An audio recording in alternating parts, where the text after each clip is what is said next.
अस्सलाम वालेकुम एवरीवन। आज मैं स्टैटिस्टिकल फ़िज़िक्स का जो है वो स्टार्ट करने लगी हूँ। बेसिकली ये थोड़ा सा इंट्रोडक्टरी क्लास होगी, जिसके अंदर हम लोग थोड़ा सा चीज़ें जो हम ऑलरेडी पढ़ चुके हैं उसको रिव्यू करेंगे। तो फिर उसके बाद जो है वो देखेंगे कि आगे हमने क्या क्या टॉपिक्स कवर करने हैं। तो इंसाम्बल के बारे में सबसे पहले हम स्टडी करेंगे, तो बेसिकली रिवाइज़ करेंगे क्योंकि इंसाम्बल हम पहले भी पढ़ चुके हैं क्लास में।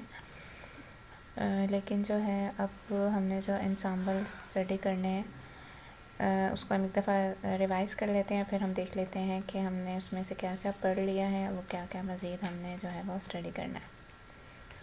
तो ज़रा सा एक फॉर्मल सी डेफिनेशन के साथ मैं आई हूँ अभी आपके सामने, और इससे ज़रा आपको ज़्यादा क्लियर हो जाएगा कि हम लोगों ने इंसाम्बल्स क्या होते हैं। ठीक है,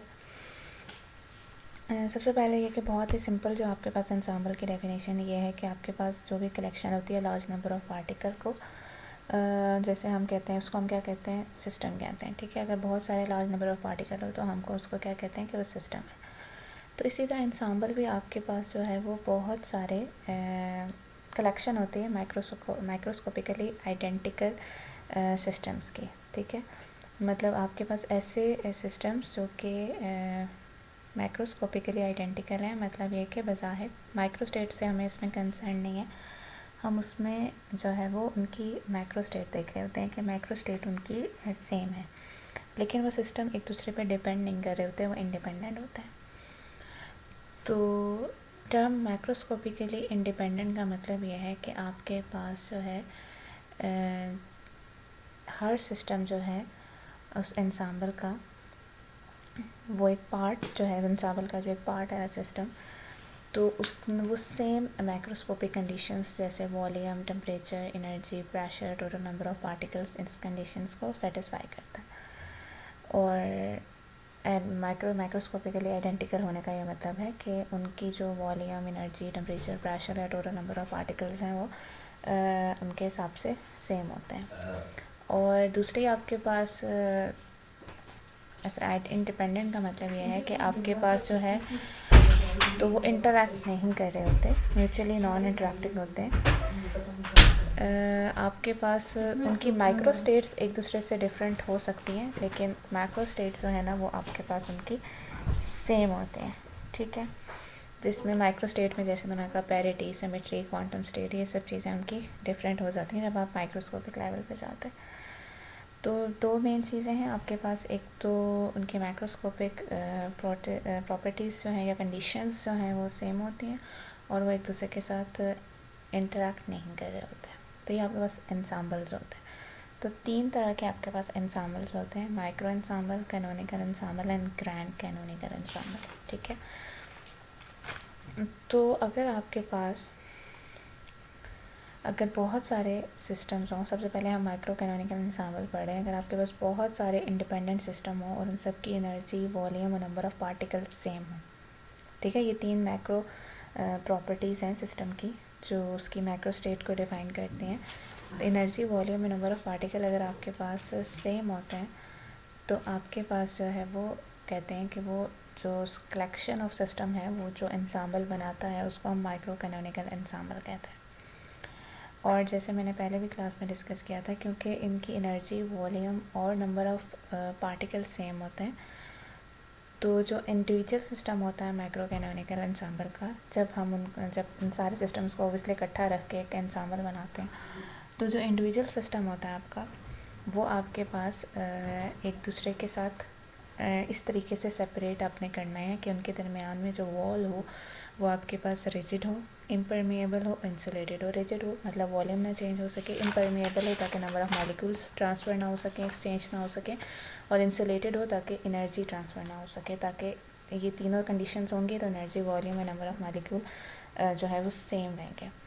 और इस तरीके से कि इनका म्यूचुअल प्रेशर जो है सिस्टम का, वो जो भी वो हर सिस्टम अपने वॉल के ऊपर लगा रही है, सिस्टम के वॉल के ऊपर, उससे दूसरा सिस्टम अफेक्ट ना हो। तो जैसे यहाँ पे इस फिगर के अंदर शो किया गया है, मतलब बहुत सारे सिस्टम्स इस तरह से इकट्ठे हैं और उनकी जो वॉल्स हैं वो आपके पास रिजिड, इम्परमिएबल और इंसुलेटेड हैं, और इनके अंदर एनर्जी, वॉल्यूम और नंबर ऑफ पार्टिकल्स जो हैं वो सेम है। ठीक है। अब इसी तरह आपके पास इसमें जैसे बताया था कि इनके जो बॉर्डर है वो इम्परमिएबल और इंसुलेटेड होने चाहिए। कैनोनिकल एंसेम्बल में आपके पास क्या होता है कि आपके पास कलेक्शन है लार्ज नंबर ऑफ इसी तरह के इंडिपेंडेंट सिस्टम की, और इनका सबका temperature, volume and number of particles जो हैं वो सेम होते हैं। तो अब जब आप इनको एक दूसरे के साथ इकट्ठा रखते हैं तो इसमें हमारे पास टेम्परेचर सेम होना चाहिए, वॉल्यूम और नंबर ऑफ पार्टिकल। तो इक्वालिटी आपको पता है टेम्परेचर की कब अचीव होगी, जब आपके पास तमाम सिस्टम आपस में थर्मल कांटेक्ट में हो, मतलब एक दूसरे के साथ हीट इस तरह से एक्सचेंज करें कि वो उनका इक्विलिब्रियम अचीव हो जाए, और थर्मल इक्विलिब्रियम मतलब टेम्परेचर सबका सेम हो जाए। तो इसलिए ये ऐसा इंसामल जो होता है, इसमें जो इंडिविजुअल सिस्टम्स होते हैं उनको जो सेपरेशन की जाती है जिस वॉल के थ्रू, वो वॉल रिजिड तो होनी चाहिए कि ताकि वॉल्यूम सेम रहे, इम्परमेबल भी होनी चाहिए तभी नंबर ऑफ़ पार्टिकल्स भी सेम रहे, लेकिन वॉल्स को कंडक्टिंग होना चाहिए जैसे आपके पास जो है, ताकि आपस में एक दूसरे के हीट एक्सचेंज हो सके और वो आपस में एक जो है वो सेम टेम्परेचर के ऊपर, थर्मल इक्विलिब्रियम के ऊपर आ सके। लेकिन ऑब्वियसली आउटर वॉल जो है वो इंसुलेटेड ही होती है, इम्परमेबल ही होती है। बीच में जो वॉल्स हैं वो इस तरीके से बनाई जाती हैं कि वो कंडक्टिंग है, रिजिड है और इम्परमेबल है। तो जो आपके पास बॉर्डर आपके पास बना होता है, बोल्ड शेड जो है वो आपके पास शो कर रहा होता है इंसुलेटेड एंड इम्परमेबल को, और जो लाइट वाला शेड है वो कंडक्टिंग एंड इम्परमेबल को शो कर रहा होता है। तो अगर आप देखें तो ये डिफरेंट तरीके से बॉर्डर्स जो हैं, जैसे मैंने बताया हुआ कि इस केस में भी आपके पास जो बॉर्डर्स हैं एंड वाले वो भी इम्परमेबल एंड इंसुलेटेड थे। इस केस में भी आपके पास जो फाइनल बॉर्डर है वो इम्परमेबल एंड इंसुलेटेड है। बीच में जो सिस्टम है उनके जो बॉर्डर्स हैं वो कंडक्टिंग एंड इम्परमेबल है। एंड फिर ग्रैंड कैनोनिकल एंसेम्बल आ जाता है, उसमें आपके पास ऐसा collection of system, independent system जिनका टेम्परेचर, वॉल्यूम और केमिकल पोटेंशियल सेम होता है। तो आपके पास इस केस में जो वॉल्स जिनसे इनकी सेपरेशन की जाती है वो रिजिड होनी चाहिए, परमिएबल होनी चाहिए और कंडक्टिंग होनी चाहिए। मतलब रिजिड इस तरीके से इनका वॉल्यूम सेम रहे, परमिएबल क्योंकि अब केमिकल पोटेंशियल जो है वो सेम करना है, तो केमिकल पोटेंशियल जो है वो सेम करने के लिए ज़रूरी है कि नंबर ऑफ़ मॉलिक्यूल्स जो हैं वो, पार्टिकल्स जो हैं वो आपस में एक्सचेंज हों ताकि केमिकल पोटेंशियल जो है वो सेम हो सके। तो इसलिए वो परमिएबल होती हैं, और कंडक्टिंग इसलिए होती हैं क्योंकि आपके पास जो है वो टेम्परेचर भी सेम करना है। तो टेम्परेचर सेम करने के लिए अगर वो एक दूसरे के साथ हीट एक्सचेंज करेंगे तो ही तब वो आपके पास केमिकल थर्मल इक्विलिब्रियम के ऊपर आ सकेंगे। तो इस केस में जो आपके पास डिफरेंट सिस्टम है वो आपके पास शो किया गया कि किस तरीके से एक दूसरे के साथ कनेक्टेड हैं थ्रू वॉल्स जो कि रिजिड, परमिएबल एंड कंडक्टिंग हैं, और आउटर वॉल्स उनकी अगेन उसी तरह है, आपके पास जो है वो इंसुलेटेड एंड इम्परमिएबल है। तो इनर बॉर्डर्स जो हैं वो रिजिड हैं, परमिएबल हैं एंड कंडक्टिंग है, बाकी आउटर बॉर्डर जो है वो इसी तरह इम्परमिएबल एंड इंसुलेटेड है। तो जो इनर सेपरेटिंग वॉल्स हैं जैसे हमने बताया कि वो कंडक्टिंग भी हैं, परमिएबल भी हैं, और एक्सचेंज ऑफ हीट भी हो रही है उनके दरमियान में, और पार्टिकल बिटवीन द सिस्टम भी एक्सचेंज हो रहे हैं। तो इस तरह से थोड़ी देर बाद जो तमाम सिस्टम है उनका कॉमन टेम्परेचर और केमिकल पोटेंशियल अचीव हो जाएगा। तो जैसे आपको केमिकल पोटेंशियल के बारे में पता है कि केमिकल पोटेंशियल जो होता है वो किसी भी स्पीशी का वो एनर्जी होती है जो कि वो एब्जॉर्ब या रिलीज़ करता है due to exchange of the particle number. ठीक है, तो इसलिए उसको हम केमिकल पोटेंशियल कहते हैं। तो थर्मोडायनामिक के अंदर आपके पास केमिकल पोटेंशियल किसी स्पीशी का वो एनर्जी होती है जो कि एनर्जी एब्जॉर्ब या रिलीज़ हो रही है due to change of the number, particle number of the given species in chemical reaction या फेज ट्रांजिशन के बीच में।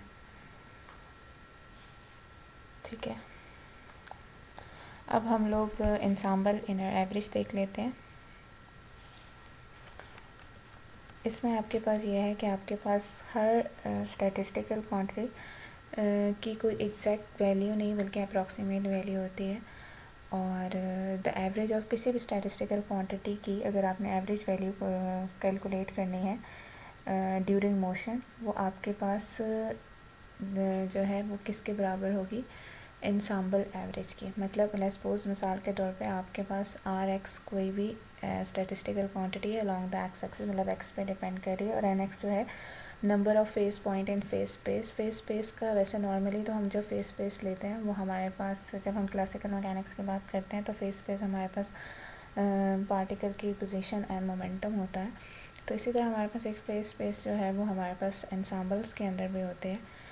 तो आपके पास इसमें क्या है कि आर एक कोई स्टैटिस्टिकल क्वांटिटी हो सकती है, एन जो है वो number of face point in face space. तो एवरेज अगर आपने एंसाम्बल की एवरेज लेनी है तो मतलब आर की एवरेज लेनी है तो आप उसको इस तरीके से लेते हैं। ये आपके पास एक जनरल फार्मूला है।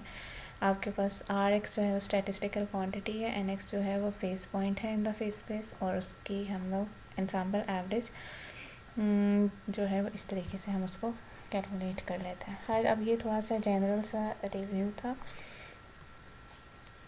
अब जो है इसके अंदर मैं कुछ डिटेल और ऐड करना चाहती हूँ। अब इसके अंदर हम लोग जो है वो थोड़ा सा देखेंगे कि हमारे पास जो चीज़ें हमने पहले पढ़ ली हैं, अगेन मैं उसी को रिव्यू कर रही हूँ। जैसे हमारे पास स्टैटिस्टिकल मैकेनिक में हमने देख लिया स्टार्ट में जो चीज़ें हम लोग स्टडी की हैं, वो हमने micro state of the system को हमने स्टडी किया था कि micro state of the system जो होती है वो वेरी करती रहती है। जब प्रोबेबिलिटी वाला हमने कॉन्सेप्ट पढ़ा था, और उसको एग्जैक्टली हम किसी भी सिस्टम की माइक्रो स्टेट के बारे में नहीं बता सकते, और उसके बारे में हमें इतना इंटरेस्ट भी नहीं होता। तो लेकिन हम लोग इंटरेस्टेड इस चीज़ में होते हैं कि सिस्टम जो है वो किस तरीके से बिहेव करता है, और मतलब बेसिकली ओवरऑल सिस्टम जो होता है वो किस तरीके से बिहेव करता है। मतलब अगर आपके पास अगर किसी पर्टिकुलर माइक्रो स्टेट के अंदर कोई सिस्टम है तो उसकी जो मैक्रो स्टेट है वो क्या होगी, या उसकी माइक्रोस्कोपिक प्रॉपर्टी क्या होगी, जैसे वॉल्यूम, एनर्जी या नंबर ऑफ़ पार्टिकल है। तो जो पॉसिबल माइक्रो स्टेट्स जिनके अंदर जो है वो सिस्टम हो सकता है वो हम कह देते हैं कि उसको भी हम कह सकते हैं कि वो ensemble of the state of the system, मतलब कि वो इस माइक्रो स्टेट के अंदर जो है वो हो सकता है। जैसे मिसाल के तौर पे जब हम एंसाम्बल के बारे में पढ़े थे तो हमने कलेक्शन ऑफ सिस्टम्स की बात की। तो अगर आप ये सपोज़ कर लें कि आपके पास सिस्टम जो है वो बहुत सारे माइक्रो स्टेट से होके गुज़र रहा है, तो उस सारी जो पॉसिबल जितनी भी माइक्रो स्टेट हो सकती हैं किसी भी सिस्टम की, अगर हम उनको एक अलग अलग सिस्टम कंसीडर करके उनको अगर हम उसको एक उनका एक कलेक्शन बना लें तो वो अभी आपके पास ensemble of the state of system हो जाएगी। तो डिफरेंट काइंड ऑफ एंसाम्बल हैं। पहले हमारे पास जैसे हमने different micro canonical, canonical and grand canonical ensemble देखे हैं। तो पहले हमारे पास क्या है कि नंबर ऑफ़ पार्टिकल, और अगर हम एनर्जी को फिक्स करते हैं तो जो माइक्रो स्टेट है, ठीक है, हम काउंटिंग माइक्रो स्टेट को हमने ऐसे देखा कि उनके जो नंबर ऑफ़ पार्टिकल्स हैं और जो नंबर ऑफ़ उनकी जो एनर्जी है, टोटल एनर्जी, वो फिक्स्ड है। तो हमारे पास एक ये भी सिंबल होता है ओमेगा, जो यूज़ किया जाता है अक्सर, ये भी यूज़ होता है। तो डब्ल्यू भी हम यूज़ करते हैं कुछ जगहों पे, और कुछ जगहों पे हम ये ओमेगा का सिंबल भी यूज़ करते हैं। ये जो ओमेगा का सिंबल होता है ये किसी भी सिस्टम की total number of micro state के बारे में बताता है। तो ये हमारे पास एनर्जी, वॉल्यूम और नंबर ऑफ़ मॉलिक्यूल का फंक्शन है, नंबर ऑफ़ पार्टिकल का फंक्शन है। तो ये बराबर है सिग्मा का मतलब ये है कि micro state with same number of particle, volume and energy, ठीक है। तो आपके पास जो है जैसे एंट्रोपी हमने पढ़ा था, आप लोगों ने पढ़ा था KBln ऑफ W पढ़ा था, जो हमारी बुक में आपको बताया, जैसे W भी आता है और ओमेगा भी होता है। इसका मकसद ये होता है तमाम पॉसिबल माइक्रो स्टेट्स हो जाते हैं। तो आपके पास बाकी सारी थर्मोडायनामिक क्वांटिटीज़ आपको पता है कि आप एंट्रोपी में से कैलकुलेट कर सकते हैं। अगर हमारे पास एक आइसोलेटेड सिस्टम हो ऐसा जिसके नंबर ऑफ़ पार्टिकल फिक्स है, एनर्जी फिक्स है, तो हमें पता है हम उसे माइक्रो कैनोनिकल एंसाम्बल कहते हैं। और माइक्रो कैनोनिकल एंसेंबल में हम लोग जो है वो टेम्परेचर जो है वो एक डिराइव क्वांटिटी है, मतलब उस हम उसे डिराइव कर सकते हैं किस तरीके से, जो आपके पास सिस्टम की एंट्रोपी है उसको विद रिस्पेक्ट टू एनर्जी जो है आप उसे अगर डिफ्रेंशिएट करें तो आपके पास 1/T वहाँ से टेम्परेचर आ जाता है। तो ये वाली चीज़ें हमने पहले देखी हुई। इसका मतलब ये है कि हम जो स्टार्ट से स्टडी कर रहे थे, जो भी हम लोग जब थर्मोडायनामिक की चीज़ें और जब हमने स्टैटिस्टिकल की तरफ आ रहे थे, तो हम जो स्टार्ट से चीज़ें देख रहे थे वो बेसिकली हमारे पास जो है वो माइक्रो कैनोनिकल एंसेंबल्स ही थे, जिसके अंदर हमने नंबर ऑफ़ पार्टिकल्स को भी फिक्स रखा हुआ था और जिसमें हमने एनर्जी को भी फिक्स रखा था। मिसाल के तौर पे अगर आपके पास एक आइडेंटिकल मोनोटॉमिक पार्टिकल्स हैं, मतलब सिंगल एटम के पार्टिकल्स हैं, उनका एक सिस्टम है या गैस है, उनकी जो पॉसिबल माइक्रो स्टेट्स हैं वो इस तरीके से हमारे पास ये फार्मूला है उसके लिए, ठीक है।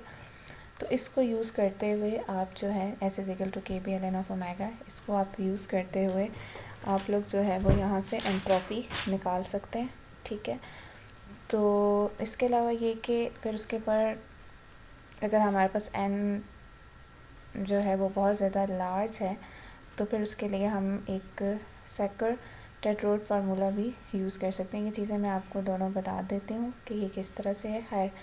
अभी फ़िलहाल हम ये देख रहे हैं कि जब हमें माइक्रो स्टेट्स का पता हो फिर हम उसको यूज़ करके एंट्रोपी फाइंड कर लेते हैं और फिर एंट्रोपी को with respect to energy differentiate करें तो हमारे पास टेम्परेचर आ जाता है। और ये आपने देखा हुआ है 3/2 NkBT, ये आपके पास मोनोटॉमिक गैस की एनर्जी होती है। और माइक्रो कैनोनिकल एंसेंबल में हमारे पास हमने देखा है कि number of state for which the energy of 1 degree of is fixed is this. मतलब आपके पास जो है अगर एक माइक्रो कैनोनिकल एंसेंबल है तो आपके पास अगर let's suppose 1 degree of freedom आपके, मतलब अगर आप कोई ऑब्जर्व कर रहे हैं उसका, तो उस डिग्री ऑफ फ्रीडम की जो एनर्जी है लेट्स सपोज हमने उसे EI कह दिया है। तो अगर हम ये सपोज करना चाहते हैं, ये बोल्ट्जमैन डिस्ट्रीब्यूशन है, ये भी हमने पढ़ा हुआ है कि अगर आप किसी भी एक पर्टिकुलर एनर्जी स्टेट में होने की उसकी प्रोबेबिलिटी फाइंड करना चाहते हैं कि इस स्टेट में अगर है सिस्टम तो उसकी प्रोबेबिलिटी क्या होगी, तो आप उसके लिए ये रिलेशन जो है वो यूज़ कर सकते हैं, ठीक है। ये हमारे पास पार्टीशन फंक्शन वाला रिलेशन है, ये उसको ज़रा इन्होंने इस तरीके के फॉर्म में लिखा हुआ है, उसके बाद पार्टीशन फंक्शन की तरफ आएंगे। तो हमारे पास ये वाली चीज़ हमने प्रोबेबिलिटी वाली चीज़ ये देखी हुई है, ठीक है। ये बोल्ट्जमैन डिस्ट्रीब्यूशन है। और आपके पास यहाँ पे फिर आगे मैंने यहाँ पे आपको बता भी दिया है कि एक्चुअली ये सब चीज़ें इसके बराबर है। तो बिकॉज ये चीज़ें हम देख चुके हैं तो यहाँ से मैं आपको बताना था कि यहाँ से हम लोग अगर हम लोगों ने प्रोबेबिलिटी फाइंड करनी है किसी भी एक पर्टिकुलर एनर्जी स्टेट में होने की तो हम उससे कोई इस तरह से कर सकते हैं। अच्छा, समटाइम्स ऐसे होता है कि हमें एनर्जी नहीं पता होती लेकिन हमें टेम्परेचर पता होता है। तो जैसे मिसाल के तौर पे आपके पास, आप जिस रूम के अंदर हैं आपको नहीं पता कि उसमें एयर मॉलिक्यूल को की क्या एनर्जी है, लेकिन हमें टेम्परेचर का आइडिया होता है कि अच्छा इस रूम का टेम्परेचर क्या है। जब हम इन टेम्परेचर को फिक्स कर देते हैं इंस्टेड ऑफ एनर्जी, इसका मतलब ये है कि हम अलाउ कर रहे हैं कि एनर्जी फ्लक्चुएट कर सकती है। लेट्स सपोज 2 सिस्टम है जो कि थर्मल कॉन्टैक्ट में है और उनमें से एनर्जी फ़्लो कर सकती है, तो इसका मतलब यही है कि एनर्जी किसी भी सिस्टम की फ़िक्स नहीं है, वो एक से दूसरे की तरफ जा सकती है।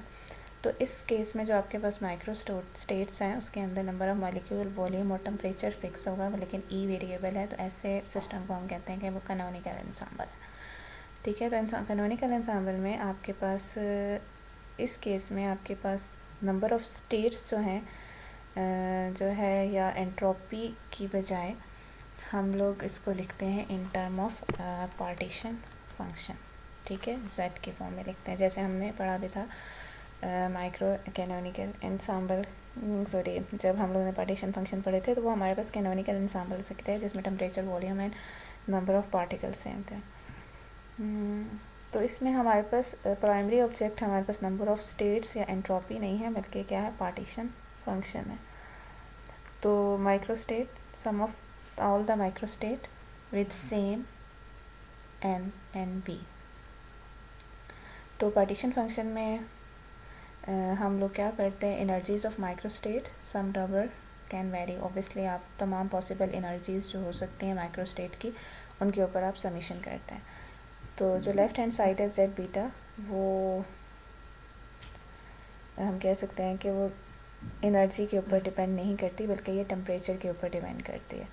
अगर हमें z हमें पता चल जाए तो हम उसके से हम एवरेज एनर्जी और दूसरी थर्मोडायनामिक क्वांटिटीज़ जो हैं वो भी फाइंड कर सकते हैं। दोनों इंसाम्बल्स के अंदर, माइक्रो कैनोनिकल और कैनोनिकल इंसाम्बल्स के अंदर हमने वॉल्यूम को फिक्स किया था। अगर हम वॉल्यूम को अलाउ करें कि वो वेरी करे तो हमें फिर वॉल्यूम के ऊपर भी सम करना पड़ेगा।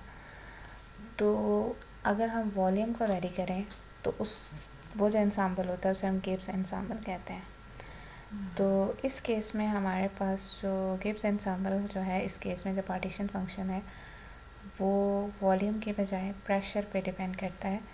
जैसे आपके पास कैनोनिकल इंसाम्बल टेम्परेचर पे डिपेंड करता है रादर देन एनर्जी, गिब्स इंसाम्बल में पार्टीशन फंक्शन प्रेशर पे डिपेंड करता है रादर देन वॉल्यूम। तो इन एक और इंसाम्बल्स हमें पता चल गया, जिसमें अभी तक हमने जितने भी 3 इंसाम्बल्स पढ़े थे उसमें हमने वॉल्यूम को फिक्स लिया था, लेकिन एक गिब्स इंसाम्बल हुई है जिसमें वॉल्यूम जो है वेरी कर रहा होता है। तो in the micro canonical Gibbs ensemble the number of particles हमने फिक्स रखे, ठीक है। तो अब अगर हम नंबर ऑफ़ पार्टिकल को वेरी करना चाहें तो इसका मतलब क्या है कि आपके पास केमिकल रिएक्शन हो रहा है, नंबर ऑफ़ मॉलिक्यूल और उनकी टाइप चेंज हो रही है, तो हम n को फिक्स नहीं कर सकते। तो इसमें हमें क्या चीज़ इंट्रोड्यूस करवानी पड़ती है, केमिकल पोटेंशियल। तो ये हमारे पास केमिकल पोटेंशियल बिल्कुल ऐसे ही है जैसे pressure for a particle numbers. तो ये बहुत इंपॉर्टेंट कॉन्सेप्ट है, और ख़ैर इसके बारे में मैंने आपको थोड़ा सा बता दिया हुआ है, तो अभी तक हमारे लिए वही काफ़ी है। तो अगर n वेरी कर रहा है तो फिर हमारे पास क्या होता है, ग्रैंड कैनोनिकल इंसाम्बल, और फिर उसके केस में हम लोग ग्रैंड पार्टीशन फंक्शन लिखते हैं। तो उसमें जो हमारे पास माइक्रो स्टेट्स होती हैं वो आपके पास उनका जो समीशन होता है ऊपर आवर सेम v होता है वॉल्यूम, ठीक है। अब यहाँ पे हमारे पास था सेम n एंड v जब हम लोगों ने कैनोनिकल इंसाम्बल का पार्टीशन फंक्शन लिखा था। तो यहाँ पे ओवर सेम v होता है, तो हमारे पास एक और टर्म इंट्रोड्यूस हो जाती है। वैसे यहाँ पे हमारे पास exponential of minus beta E के था, एनर्जी के ऊपर हमने समीशन लिया था। यहाँ हमारे पास एक और टर्म हमने इंट्रोड्यूस कराई म्यू एन वाली, E raise power beta mu N, और ये हमारे पास जो grand canonical ensemble chemistry, quantum statistical mechanics and condensed matter के अंदर ये यूज़ होती है।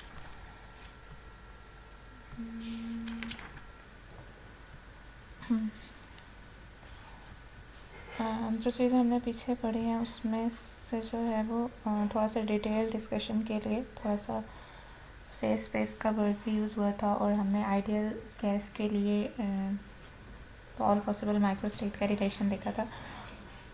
बेसिकली ऐसा रिलेशन आप सॉलिड स्टेट फिज़िक्स के अंदर भी आपने देखा होगा, लेकिन मैं अपने जो टॉपिक से रिलेटेड चीज़ें हैं उनको रिव्यू करना चाह रही थी, तो वो मैं डिस्कस कर लेती हूँ कि वो जो हमने आइडियल गैस के लिए रिलेशन देखा था वो कैसे आया था। तो फेस स्पेस होती है क्लासिकल सिस्टम की, उसमें हमारे पास क्या होता है कि आपके पास लेट्स सपोज जैसे हमने इंसाम्बल की बात की तो हमने कहा कि हमारे पास बहुत सारे माइक्रो स्टेट का जो कलेक्शन है हम उसको इंसाम्बल कह सकते हैं। तो जैसे आपके पास एक क्लासिकल सिस्टम होता है, उसमें अगर पार्टिकल मूव कर रहा है तो किसी भी इंस्टेंट पे अगर आपने उसके बारे में बताना है तो आप उसकी पोजीशन एंड मोमेंटम अगर आप बता रहे हैं, तो आपके पास किसी भी क्लासिकल सिस्टम की जो माइक्रो स्टेट है किसी भी टाइम पे हम उसको कैसे डिफ़ाइन करते हैं कि हम उस इंस्टेंट के ऊपर उसकी पोजीशन और मोमेंटम तमाम पार्टिकल्स का बता दें जो कि जिससे वो सिस्टम बना है। तो अगर n जो है वो नंबर ऑफ़ पार्टिकल हैं तो by definition of micro state आपके पास 3n पोजीशन कोऑर्डिनेट्स होंगे हर पार्टिकल के पोजीशन बताने के लिए। तो आपके पास जो है वो टोटल नंबर ऑफ़ जो पोजीशन कोऑर्डिनेट्स हैं वो आपके पास 3n हो जाएंगे, और इसी तरह मोमेंटम कोऑर्डिनेट्स भी 3n हो जाएंगे। तो आपके पास जब पोजीशन जो भी इंस्टेंटेनियस या माइक्रो स्टेट है क्लासिकल सिस्टम की वो बताने के लिए आपको उसकी पोजीशन एंड मोमेंटम बताना है। तो किसी भी ith पार्टिकल जो है वो आपके पास उसकी पोजीशन और मोमेंटम, या फिर आप ये कह सकते हैं कि किसी भी इंस्टेंट के ऊपर अगर आप सिस्टम की माइक्रो स्टेट के बारे में बताते हैं तो सिस्टम के ऊपर उस पॉइंट के ऊपर उस सिस्टम के पार्टिकल्स की पोजीशन एंड मोमेंटम, जैसे हम क्यू आई और पी आई कह देंगे, आई की वैल्यू 1 से लेके 3n इसी तरह वेरी करेगी। तो ये हम कहते हैं कि ये पॉइंट है in the space of 6 n dimension, जिसमें 3 n जो है वो आपके पास पोजीशन कोऑर्डिनेट्स होते हैं और 3 n आपके पास मोमेंटम कोऑर्डिनेट्स होते हैं। ऐसे स्पेस को हम फेस स्पेस कहते हैं और उसका जो फेस पॉइंट होता है हम उसे क्यू आई एंड पी आई से रिप्रेजेंट करते हैं। तो आपके पास जो क्यू आई एंड पी आई और टाइम होता है फंक्शन का, तो हमारे पास कैनोनिकल इक्वेशंस जो आप क्लासिकल मैकेनिक्स के अंदर पढ़ते हैं, ये वाली इक्वेशंस आप लोगों ने देखी हुई है, जो है जिसमें एच जो है वो हैमिल्टोनियन होता है सिस्टम का। और आपके पास जैसे टाइम पास कर रहा होता है तो ये जो सेट ऑफ कोऑर्डिनेट्स होते हैं क्यू एंड पी, ये डिफाइन कर रहे होते हैं micro state of the system का। तो ये भी इसके अंदर भी टाइम के साथ चेंज आता रहता है। तो आपके पास फेस स्पेस के अंदर जो हमारा रिप्रेजेंटेटिव पॉइंट है, जो हमने क्यू आई एंड पी आई जिसे हमने कहा है, तो वो टाइम के साथ क्या हो रहा है, चेंज हो रहा है। और हम ये कहेंगे कि आपके पास उसकी एक वेलोसिटी है, वेलोसिटी वेक्टर v, जो कि उनके डॉट के बराबर है। और वो ऑब्वियसली आपके पास Q I dot and P I dot, वो जो आपके पास ये इक्वेशन आपको दे देगी।